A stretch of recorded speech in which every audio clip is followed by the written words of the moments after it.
первый. Подожди. Как вы будете сегодня Представьте оправдывать сначала, свечки? представьте. Тишина в студии, господа. Прошу. Сотина Мария, сталкер команды Старопохнинск СОЖ. Вы проиграли? Нет, мы выиграли. Вы проиграли. Нет, мы выиграли. Вы проиграли. Как вы будете оправдываться на свечке? За нас и Никит скачет. Никит скажет. Нет, я на общей свечке. У нас есть Никита. За нас Никит скачет. Никита вам платит деньги? Да, ну.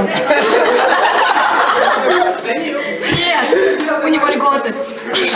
Я спросил, он вам платит деньги? У него льготы, он льготами платит. Пенсионный фонд России. Он под Россией же. Вопросы. Сама себя рекламирует.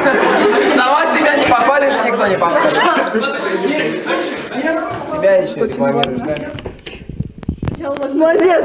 Спасибо большое. Официальный спонсор. Официальный спонсор проигрыша команды Старухи.